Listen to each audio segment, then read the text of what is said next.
चलिए कुछ और खबरों की करते हैं बात। कोरोना महामारी के कारण लोगों के जीवन में काफी बदलाव देखने को मिल रहा है। बिहार के सियासी गलियारों से इस बार का विधानसभा चुनाव डिजिटल प्लेटफॉर्म पर लड़ने की बात हो रही है। चुनाव ही नहीं, शादी भी अब डिजिटल होने जा रही है। पटना से देखिए ये रिपोर्ट।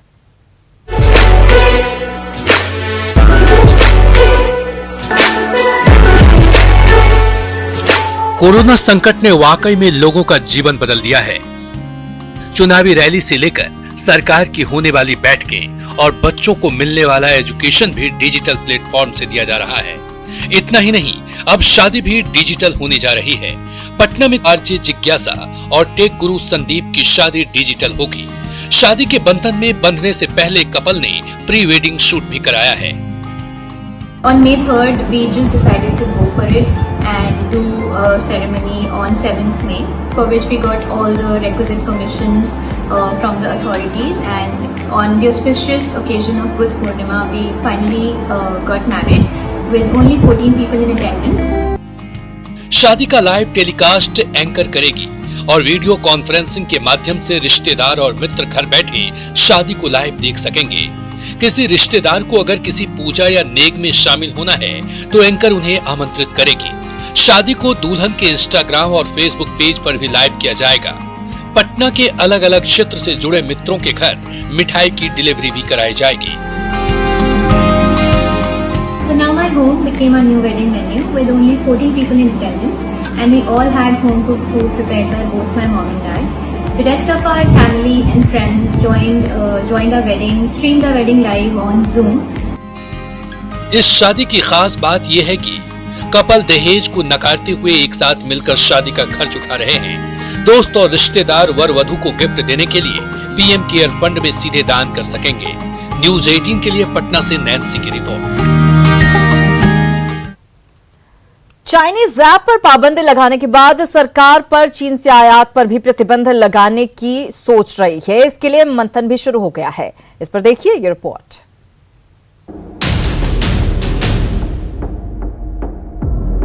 सरहद पर चीन को पटखनी देने की तैयारी की जा रही है।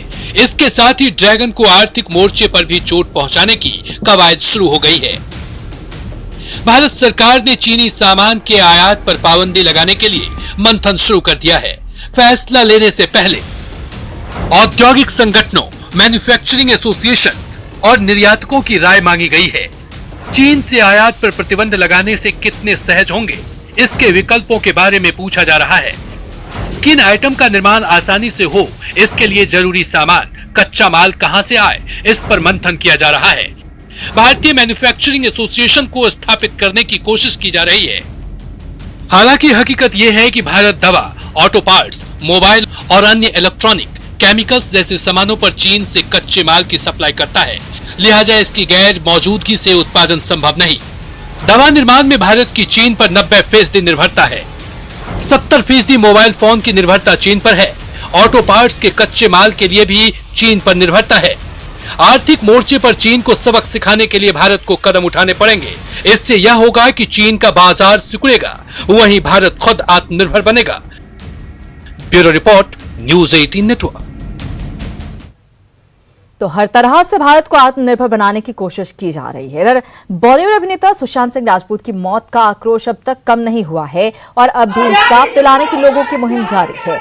महिला विकास मंच ने सुशांत सिंह राजपूत को न्याय दिलाने के लिए आगामी 15 जुलाई को थाली और घंटी बजाकर बिहार एकता दिवस मनाने का ऐलान किया है। मंच के सदस्यों से बात की संवाददाता रजनीश कुमार।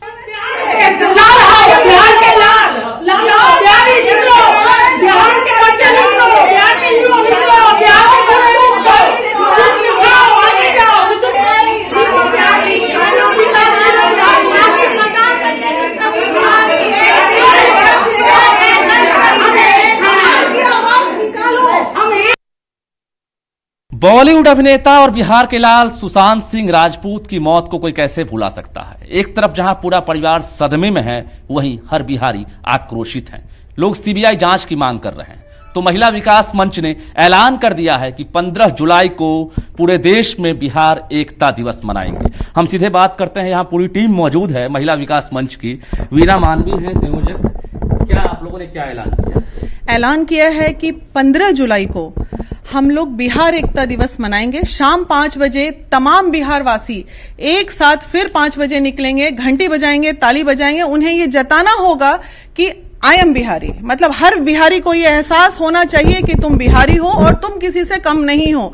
ये जो कहावत पूर्वजों के टाइम से आ रही है, एक बिहारी सब पे भारी, तो अब वो वक्त आ गया है कि आप लोग घर से निकलें और बताएं कि हमारे बिहार के बच्चे चाहे कहीं भी हो, नॉट ओनली सुशांत, दूसरा सुशांत के साथ ऐसा ना हो जाए। इस चीज पे रोक लगाने के लिए 15 जुलाई को हम मनाएंगे बिहार एकता दिवस और निकलेंगे आप घर के बाहर और बोलेंगे हम हैं बिहारी, सब पर भारी। हम लोग देश विदेश में जाकर के है अपना ठप्पा बिगाड़ करके आते हैं, क्योंकि हमें टैलेंट होता है और हमारे टैलेंट को देश विदेश में लोग दबाने की कोशिश करते हैं। सुशांत की हत्या ये सिद्ध कर दी गई है कि इस तरह का काम है हमारे टैलेंट को दबाने के लिए किया गया है। तो बीइंग ए बिहारी, मैं 15 जुलाई को बिल्कुल थाली ताली बजाने के लिए तैयार हूं। ये भरोसा है और उम्मीद है कि जो सिस्टम है वो सुशांत सिंह राजपूत को इंसाफ देगा और साथ ही बिहार के बाकी जो टैलेंट है वो पलायन भी अगर करता है तो उनके साथ इस तरह की भविष्य में कोई घटना नहीं हो। इसको लेकर सभी महिलाएं फिलहाल अभी ऐलान कर रही हैं महिला विकास मंच के बैनर पर कि 15 जुलाई को पूरे देश में जो है बिहार एकता दिवस मनाएंगे, जिससे कहीं ना कहीं सुशांत सिंह राजपूत को इंसाफ भी मिलेगा और एक संदेश भी मिलेगा। कैमरामैन मनीष जुनेजा के साथ रजनीश कुमार, न्यूज 18 पटना। और इसी के साथ इस बुलेटिन में फिलहाल इतना ही, लेकिन न्यूज 18 बिहार झारखंड पर खबरों का सिलसिला लगातार जारी।